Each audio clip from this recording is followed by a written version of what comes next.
കാശിനാഥ്, നിങ്ങൾക്കുള്ളിൽ രണ്ടെണ്ണത്തിൽ കൂടുതൽ വ്യത്യസ്ത വ്യക്തിത്വങ്ങൾ ഉണ്ടാകുന്നുണ്ട്. ഒരാൾ ദേഷ്യക്കാരനാണെങ്കിൽ അടുത്ത ആൾ ശാന്തം. ഒരാൾ ചെയ്തത് അടുത്ത ആൾക്ക് ഓർമ്മ കാണില്ല. Multi personality disorder. അറിയാം ഡോക്ടർ, ഞാൻ മനസ്സിലാക്കുന്നു. എന്നാലും എനിക്ക് വീട്ടിൽ പോകണം. ഞാൻ ശ്രദ്ധിക്കാം ഡോക്ടർ. ഞാൻ എൻ്റെ കുട്ടിയുടെ കൂടെ തന്നെ ഉണ്ടാകും.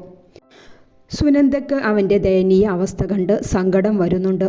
നിങ്ങളുടെ റിസ്കിൽ ഞാൻ വീട്ടിലേക്ക് പറഞ്ഞയക്കാം. പക്ഷേ എൻ്റെ സ്റ്റാഫ് അറ്റൻഡർ സുഗുണൻ ഇയാളുടെ കൂടെ വേണം. പിന്നെ കാശിനാഥിൻ്റെ മെൻ്റൽ ഹെൽത്ത് ചികിത്സ വീട്ടിൽ വെച്ച് നടത്താം. ഒരു കാര്യം പ്രത്യേകം ശ്രദ്ധിക്കണം. കാശിനാഥിൻ്റെ മനസ്സിന് താങ്ങാൻ പറ്റാത്തത്രയും ദേഷ്യം, സങ്കടം ഇവയൊന്നുമില്ലാതെ നോക്കണം. അങ്ങനെ വല്ലതും സംഭവിച്ചാൽ പിന്നെ നമ്മുടെ കയ്യിൽ നിൽക്കില്ല. തുറന്നു പറയുകയാണെങ്കിൽ മുഴുഭ്രാന്തനാകാനും സാധ്യതയുണ്ട് എന്ന് നാസർ അവൻ്റെ കണ്ടീഷൻ തുറന്നു തന്നെ പറഞ്ഞു കൊടുത്തു. കാശിനാഥിനെ വീട്ടിലേക്ക് കൊണ്ടുവന്നിട്ട് 2 ആഴ്ച കഴിഞ്ഞു. അവൻ റൂമിൽ തന്നെയാണ് കഴിച്ചു കൂട്ടിയത്. സുനന്ദ എല്ലാ സമയവും അവൻ്റെ കൂടെ തന്നെയുണ്ട്. സുനന്ദ് രാവിലെ അമ്പലത്തിൽ പോകാൻ ഇറങ്ങുകയാണ്. കാശി കുളിച്ച് ഫ്രഷായി റൂമിൽ നിൽക്കുന്ന സമയം സുനന്ദ റൂമിലേക്ക് വന്നത്.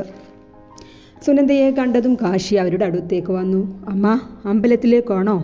അതേ കാശി, അമ്മ പോയിട്ട് പെട്ടെന്ന് വരാം. കാർത്തു ഭക്ഷണം കൊണ്ടുവരും കേട്ടോ. അമ്മ, ഞാനൊന്ന് പുറത്തേക്ക് ഇറങ്ങട്ടെ. അയ്യോ, ടൗണിലൊന്നും പോകാനായിട്ടില്ല മോനെ.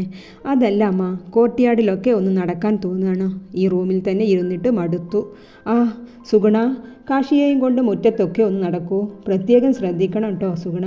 അവർ ഒന്നുകൂടെ അവനെ ഓർമ്മിപ്പിച്ചു. കാശിയുടെ കവിളിൽ തലോടി റൂമിന് പുറത്തേക്ക് ഇറങ്ങി. സുഗുണൻ കാശിയെയും കൊണ്ട് മുറ്റത്ത് സെറ്റ് ചെയ്ത ചെയറിൽ ഇരിക്കുകയാണ്. സുഗുണ, എനിക്ക് വെള്ളം വേണമായിരുന്നു. കാശിയുടെ ആവശ്യം കേട്ടതും സുഗുണൻ വെള്ളമെടുക്കാനായി അകത്തേക്ക് പോയി. കാർത്തു അല്പം അകലെയുള്ള മുല്ലവള്ളിയിൽ നിന്നും പൂ പറിക്കുകയാണ്.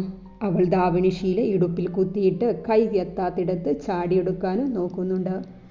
ഇത് കണ്ടുകൊണ്ടാണ് രൂപേഷ് അങ്ങോട്ട് വരുന്നത്. അവൻ ഫോണിലെ വീഡിയോ ഓൺ ചെയ്ത് അവളുടെ അംഗലാവണ്യം അതിലേക്ക് പകർത്തുകയാണ്. അവൻ്റെ മുഖത്ത് വല്ലാത്ത ചിരിയുണ്ട്. കാശി അവിചാരിതമായിട്ടാണ് ആ രംഗം കണ്ടത്. അവൻ രൂപേഷിനെ തന്നെ സൂക്ഷിച്ചു നോക്കി. കാശി പൂർണ്ണ ആരോഗ്യവാൻ ആയിട്ടില്ല. അതുകൊണ്ട് തന്നെ അവന് രൂപേഷിൻ്റെ അടുത്തേക്ക് എത്തിപ്പെടാൻ കഷ്ടപ്പെടുന്നുണ്ട്. കാലുകൾ ഇടറുന്നുണ്ട്. ഒരുവിധം അവനെ വലിച്ച് തറയിലേക്കിട്ട് അവൻ്റെ നെഞ്ചിലേക്ക് കയറിയിരുന്ന് മുഖത്ത് ആഞ്ഞടിച്ചു കൊണ്ടിരുന്നു. അവനിലെ രൗദ്രഭാവം അതിൻ്റെ ഉന്നതിയിലെത്തിയിരുന്നു. കാർത്തു ശബ്ദം കേട്ട് ഞെട്ടി തിരിഞ്ഞു നോക്കിയതും കാണുന്നത് ഈ രംഗമാണ്. അവളേട്ടനെ പിടിച്ചു മാറ്റാൻ ശ്രമിച്ചു പരാജയപ്പെട്ടതും ഉറക്കെ നിലവിളിച്ചു. ഈ സമയം തന്നെ കാശിയുടെ അലർച്ചയും രൂപേഷിൻ്റെ നിലവിളിയും കേട്ട് സുഗണനും വാച്ച്മാൻമാരുമെല്ലാം ഓടിക്കൂടിയിരുന്നു. അകത്തുനിന്ന് ദേവികയും ഗീതയുമെല്ലാം പുറത്തേക്ക് ഓടി വന്നു. ഗീത രൂപേഷിൻ്റെ തല മടിയിലേക്ക് വെച്ച് അലറുന്നുണ്ട്. കാശിയുടെ ശക്തിയിൽ രൂപേഷിൻ്റെ ബോധം തന്നെ പോയിരുന്നു. പിന്നെ എല്ലാം പെട്ടെന്നായിരുന്നു. ഡോക്ടർ നാസർ ഭയപ്പെട്ടതുപോലെ തന്നെ സംഭവിച്ചു. സുനന്ദയുടെ സമ്മതത്തോടെ കാശിയെ ഡോക്ടർ നാസറിൻ്റെ മെൻ്റൽ ഹെൽത്ത് സെൻ്ററിലേക്ക് മാറ്റി. വർഷങ്ങൾ കഴിഞ്ഞു. കാശി ആ സംഭവത്തിന് ശേഷം മുഴുഭ്രാന്തനായി പോയിരുന്നു. സാധാരണ നാസർ ഡോക്ടറുടെ മെൻ്റൽ ഹെൽത്ത് സെൻ്ററിലെ മിക്ക പേഷ്യൻസും ഫ്രീ ആയിട്ട് അവിടെ കഴിയുന്നത്. കാശി വയലൻ്റ് ആയിട്ടാണ് അധിക സമയവും. അതുകൊണ്ട് തന്നെ അവനെ ചങ്ങലയിൽ ബന്ധിച്ചിരുന്നു. സുഗുണൻ തന്നെയാണ് അവൻ്റെ കാര്യങ്ങളെല്ലാം നോക്കുന്നത്. സുഗുണൻ കാശിയുടെ റൂമിലേക്ക് വന്നതാണ്. അവനെ വാഷ്റൂമിലേക്ക് കൊണ്ടുപോകാനായി കയ്യിലെ ചങ്ങലയും കാലിലേതും അഴിച്ചു. കാശിയുടെ കൈകൾ വിറക്കാൻ തുടങ്ങി. കണ്ണിലെ കൃഷ്ണമണികൾ മറിഞ്ഞു. വെള്ള മാത്രം. നായമുരളുന്ന പോലെ തൊണ്ടയിൽ നിന്നൊരു ശബ്ദം ഉയർന്നു. സുഗുണൻ ഞെട്ടിപ്പോയി. കാശി തലപ്പൊക്കി അവനെ തന്നെ നോക്കുകയാണ്. ആ നോട്ടം മനുഷ്യൻ്റേതായിരുന്നില്ല. വേട്ടയാടാനിറങ്ങിയ മൃഗത്തിൻ്റെ നോട്ടം. ഒറ്റ കൈകൊണ്ട് സുഗണൻ്റെ കഴുത്തിൽ കുത്തിപ്പിടിച്ച് പൊക്കി. അയാളുടെ കാലുകൾ നിലത്ത് തൊടുന്നില്ല. ശബ്ദം കേട്ടിട്ടാണ് പുറത്തുനിന്ന് മറ്റു സ്റ്റാഫും ഡോക്ടേഴ്സും ഓടിയെത്തിയത്. ഇത്രയും മാസങ്ങൾ കൊണ്ട് അവൻ ആകെ മാറിയിരുന്നു. ഇളനീല ഹോസ്പിറ്റൽ യൂണിഫോം കൂടുതൽ അയഞ്ഞു കിടക്കുന്നുണ്ട്. താടിയും മുടിയും നീട്ടി വളർത്തിയിട്ടുണ്ട്. അവയെല്ലാം അലങ്കോലമായിട്ടാണ്. കണ്ണിന് ചുറ്റും കറുത്ത വലയങ്ങൾ പ്രത്യക്ഷപ്പെട്ടിട്ടുണ്ട്. ചങ്ങലയുടെ അടയാളം ഇരു കൈത്തണ്ടയിലും കാലിലും ചുവന്ന് കിടപ്പുണ്ട്. കണ്ണിലെ തിളക്കമെല്ലാം വറ്റിപ്പോയിട്ടുണ്ട്. വല്ലാതെ വയലൻ്റായ കാശിയെ ഒരുവിധ ഹോസ്പിറ്റൽ സ്റ്റാഫ് പിടിച്ചൊതുക്കി കട്ടിലേക്ക് കിടത്തി. നഴ്സ് ഇഞ്ചക്ഷൻ കൊടുത്തു. അവൻ അങ്ങനെ മയക്കത്തിലേക്ക് പോയി. വടക്കേടത്ത് വീട്ടിൽ ഡോക്ടർ ദുർഗ UK-യിൽ ഹയർ സ്റ്റഡി കഴിഞ്ഞു വന്നതാണ്. ഡോക്ടർ നാസറിൻ്റെ ഹോസ്പിറ്റലിൽ ജോയിൻ ചെയ്യാനുള്ള ദിവസമാണിന്ന്. അവൾ റെഡ് മൾ കോട്ടൺ സാരി ഭംഗിയിൽ ഞൊറിഞ്ഞുടുത്തിട്ടുണ്ട്. ഒരു കൈയിൽ കറുത്ത ലെതർ വാച്ച്, മറുകൈയിൽ നേരിയ സ്വർണ്ണവളയും, കഴുത്തിൽ ഡയമണ്ട് പെൻഡൽ സിമ്പിൾ ചെയിന്, നീളമുള്ള ഇടുപ്പൊത്ത മുടിയെ മെടഞ്ഞിട്ടിട്ടുണ്ട്. നേരിയ മേക്കപ്പിൽ അതീവ സുന്ദരിയായിട്ടുണ്ട്. അമ്മ രേണുക അവളുടെ ഒരുക്കം നോക്കി അടുത്തു തന്നെയുണ്ട്. മാസങ്ങൾക്ക് ശേഷം മകളെ കണ്ട അമ്മയുടെ സന്തോഷം ആ മുഖത്ത് നിറഞ്ഞു നിൽക്കുന്നുണ്ട്. ഇതിനൊരു രുചിയുമില്ലല്ലോ ജാനു. കാലികൾക്കുണ്ടാക്കുന്നത് പോലെയാണ് മനുഷ്യർക്ക് ഉണ്ടാക്കി വെക്കുന്നത്.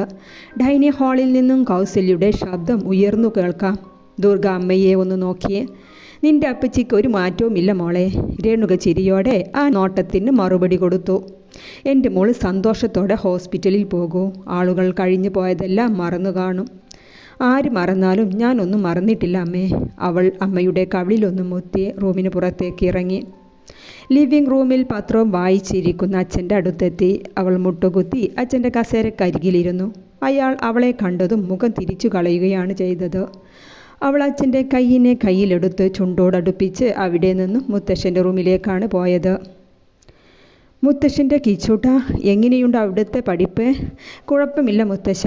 എൻ്റെ കുഞ്ഞ് ഒന്നുകൂടി വലുതായി. എന്നാ ഇനി മുത്തശ്ശനെ കാണാൻ വരുന്നത്? വരാം മുത്തശ്ശ. ക്ലാസ് ലീവ് ഉണ്ടാകുമ്പോൾ ഞങ്ങൾ ഒന്നിച്ച് വരാൻ പ്ലാൻ ചെയ്തിട്ടുണ്ട്. അച്ഛൻ ഇത് ആരോടാ സംസാരിക്കുന്നത്? കൗസല്യ ചോദിച്ചുകൊണ്ട് അടുത്തേക്ക് വന്നതും മുത്തശ്ശൻ ഫോൺ അവർക്ക് നേരെ പിടിച്ചു. കിച്ചുട്ട, അപ്പച്ചിക്ക് കൊടുക്കാണേ. മുത്തശ്ശൻ പറഞ്ഞുകൊണ്ട് കൗസല്യക്ക് ഫോൺ നൽകി. അവർ ഫോൺ വാങ്ങിച്ച് സ്ക്രീനിലേക്ക് നോക്കിയതും കിച്ചു ഫോൺ കട്ട് ചെയ്തു കളഞ്ഞു. ഓ, അവൻക്ക് എന്നെ കണ്ണിൽ പിടിക്കത്തില്ലല്ലോ. പിന്നെ എന്തിനാ എനിക്ക് ഫോൺ തന്നത് അച്ഛാ? അവർ പുച്ഛ നിറച്ചുകൊണ്ട് പറഞ്ഞ് പോകാൻ നിൽക്കുമ്പോഴാണ് ദുർഗ മുത്തശ്ശൻ്റെ റൂമിലേക്ക് കയറി വരുന്നത്.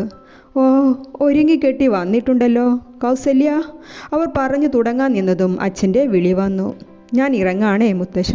ദുർഗ റൂമിൽ നിന്നും വേഗം പോന്നു. നല്ലൊരു ദിവസമായിട്ട് അവരുടെ വായിലുള്ളത് കേൾക്കണ്ട എന്ന് കരുതി. ദുർഗയെ കണ്ടതും ഹോസ്പിറ്റൽ സ്റ്റാഫ് എല്ലാം സ്നേഹത്തോടെ സ്വീകരിച്ചു. അവൾക്ക് പുറമെ ആ ഹോസ്പിറ്റലിൽ 4 ഡോക്ടേഴ്സ് കൂടിയുണ്ട് ഈ ഡിപ്പാർട്ട്മെൻറ്റിൽ. കാശിയുടെ ഇപ്പോഴത്തെ കണ്ടീഷനെ കുറിച്ച്, അവൻ്റെ ട്രീറ്റ്മെൻറ്റിനെ കുറിച്ചും മറ്റു ഡോക്ടേഴ്സുമായി ചർച്ച ചെയ്യുകയാണ് ദുർഗ. അവൾ പേഷ്യൻറ്റിനെ കണ്ടിട്ടില്ല. അവൻ്റെ തലയുടെ എക്സ്റേ റിപ്പോർട്ട് നോക്കി ഡോക്ടർ ഷാഹുൽ വിവരിച്ചു കൊടുക്കുന്നുണ്ട്. ദുർഗ ശ്രദ്ധയോടെ അതെല്ലാം പഠിക്കുകയാണ്. കാശിയുടെ ഹോസ്പിറ്റൽ റൂം കറുത്ത കട്ട കൊണ്ട് നിറയെ ഇംഗ്ലീഷിലും മലയാളത്തിലും പലതും എഴുതിയിട്ടുണ്ട്, കുത്തി വരച്ചിട്ടുണ്ട്. ആകെ വൃത്തിഹീനമായ ചുവരുകൾ. നേഴ്സ് രാവിലത്തെ മരുന്നുമായി വന്നതാണ്. കാശിനാഥ് വരൂ, മെഡിസിൻ കഴിക്കാം. കാശി അനുസരണയോടെ നിലത്ത് നിന്ന് എഴുന്നേറ്റ് അവരുടെ അടുത്തേക്ക് വന്ന് കട്ടിലിരുന്നു. അവൻ്റെ കാലിലെ ചങ്ങല കട്ടിലുമായി ബന്ധിച്ചിരുന്നു. എൻ്റെ അമ്മ എവിടെ? ഞാൻ കണ്ടില്ലല്ലോ. വന്നിരുന്നല്ലോ കാശിനാഥ്, ഇന്നലെ കൂടി വന്നിരുന്നല്ലോ. 50 വയസ്സ് പ്രായമായ നേഴ്സാണ് അവർ. സ്നേഹത്തോടെയാണ് അവനോട് പെരുമാറുന്നത്. ഞാൻ കണ്ടില്ലല്ലോ, കാശി നിരാശയോടെ പറഞ്ഞു. കാശി മറന്നതല്ലേ, 2 ദിവസം കഴിഞ്ഞാൽ വീണ്ടും വരും. ഇത് കഴിക്കൂ. അവർ ടാബ്ലറ്റ് അവന് നൽകി. എൻ്റെ അമ്മയോട് വരാൻ പറയൂ, എനിക്ക് കാണണം. എനിക്ക് വയ്യ, എനിക്ക് സങ്കടം വരാ. എൻ്റെ അമ്മയോട് വരാൻ പറയൂ. ഞാൻ ഫോൺ വിളിച്ച് പറയാം, പക്ഷേ നല്ല കുട്ടിയായിരിക്കണം, കേട്ടല്ലോ.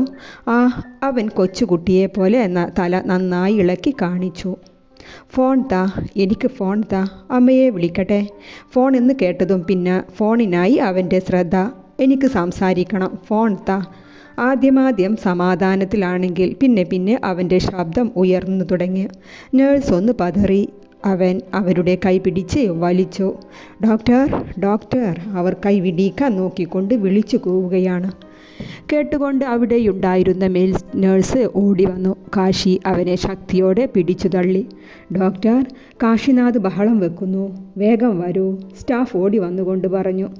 ഡോക്ടർ ദുർഗ വരൂ. ഡോക്ടർ ഷാഹുൽ അവളെയും കൊണ്ട് കാശിയുടെ റൂമിലേക്ക് വന്നു.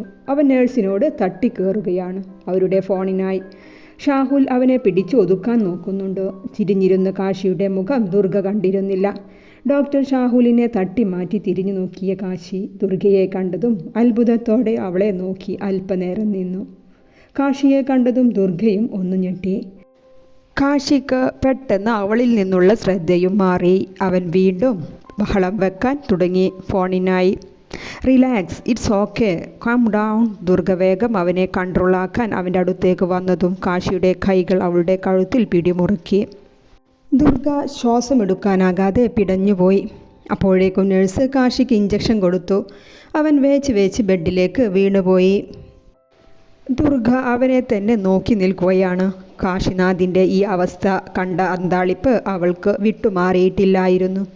ആക്സിഡൻ്റ് ആയിരുന്നു, അച്ഛൻ മരിച്ചു, അയാൾ രക്ഷപ്പെട്ടത് ഈ അവസ്ഥയിലും. ഡോക്ടർ സുനിത കാശിയെക്കുറിച്ച് ദുർഗയോട് പറയുകയാണ്. ദുർഗയുടെ മനസ്സിലൂടെ രൂപേഷിൻ്റെ വീട്ടിൽ നടന്ന അനുഭവവും കാശിയുടെ പ്രതികരണവും തെളിഞ്ഞു വന്നു. കാശിയുടെ ഈ അവസ്ഥ അവളെ വല്ലാതെ ദുഃഖത്തിലാഴ്ത്തി. രൂപേഷിൻ്റെയും ശരണ്യയുടെയും മുടങ്ങിയ വിവാഹം ഇതിൻ്റെ ഇടയ്ക്ക് നടന്നിരുന്നു. ഭാര്യ ഉണ്ടായിട്ടും അയാളുടെ കണ്ണുകൾ കാർത്തുവിൽ തന്നെയാണ്. കാർത്തു രാവിലെ കുളി കഴിഞ്ഞ് തലയിൽ കെട്ടിയ തോർത്ത് അഴിച്ച് മുടി പിന്നിലേക്കിട്ട സമയം തൊട്ടു ബാക്കിൽ നിന്നിരുന്ന രൂപേഷിൻ്റെ മുഖത്തേക്കാണത് ചെന്ന് വീണത്. അവൻ ശ്വാസം ആഞ്ഞു വലിച്ചു വിട്ടു. അവളുടെ മുടിയിൽ നിന്നും വമിക്കുന്ന സുഗന്ധം അവനെ മത്തു പിടിപ്പിക്കുന്നുണ്ടായിരുന്നു. ബാക്കിൽ ആരോ ഉണ്ടെന്ന് തോന്നിയതും കാർത്തു ഞെട്ടലോടെ തിരിഞ്ഞു നോക്കി. രൂപേഷ് അവളുടെ മുടിയിഴകളെ മുഖത്തു നിന്ന് വല്ലാത്ത ചിരിയോടെ എടുത്തു മാറ്റി. കാർത്തു ഞെട്ടലോടെ 2 അടി ബാക്കിലേക്ക് നിന്നു.